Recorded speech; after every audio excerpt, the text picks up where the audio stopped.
আপোনালোকৰ পিছত আপোনালোকৰ মাজত জনাম। এটা খুব সোশ্যাল মিডিয়াত এটা ভাইৰেল হৈ আছে তোমাৰ এটা মন্তব্য, কি ক'বা সেই মন্তব্যটোৰ ওপৰত? মই শুনা নাই যে প্ৰব্লেম কৰিছো মই কৰিছো আচলতে চাইছো। চাওক, বিজেপি আইটি চেলটো এনেকুৱা তললৈ গৈছে, আচল যোনটো ইণ্টাৰভিউ সেইটো কাটি মেলি যেনেকে যি তাত মছলা সানি তেওঁলোকে কৰিছে।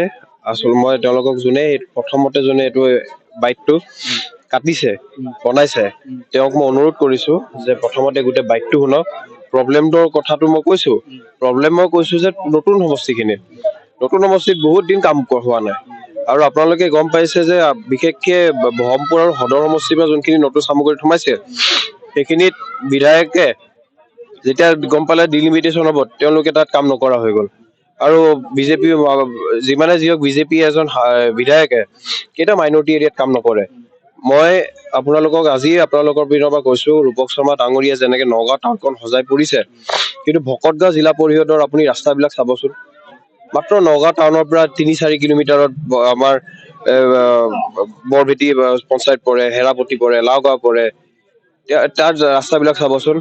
মই কেতিয়াবা আচৰিত পাওঁ যে মই নগাঁও টাউনৰ পৰা যেতিয়া যাওঁ, নগাঁও টাউনৰ পৰা গৈ পেলাই লাওগাঁৱত সোমাও, এনেকুৱা ৰাস্তা বেয়া। ইমান ভকতগাঁৱত ইমান বেয়া, বৰভেটিত ইমান বেয়া, হেৰাপতিত ইমান বেয়া, তাৰপিছত ৰৌমাৰীৰ ওপৰত ইমান বেয়া। আপুনি চতৰ উপৰি জেগাটোত যাবচোন এবাৰ। চতৰ উপৰি জেগাটোত সেইদিনাখন গাড়ী যাব পৰা নাই, মই নিজে তাত খোজকাঢ়ি যাব লাগিছে। আপোনালোকে এইবিলাক অকল এই বিজেপি চৰকাৰে গুৱাহাটীত উন্নয়নটো কৰিছে কিন্তু গাঁৱত কৰা নাই। নগাঁও টাউনত কৰিছে, নগাঁও টাউনত লাগি থকা পঞ্চায়তটোত কৰা নাই। কংগ্ৰেছে বংশবাদত বিশ্বাসী বুলি এনেকুৱা কৈছে, বংশবাদৰ ওপৰত নিৰ্ভৰ কৰি দিছে। চাওক, বংশবাদ আপোনালোকেও মোক ইয়াত ডাঙৰ দীঘল হোৱা দেখা পাইছে। মই চামগুৰিৰ সন্তান।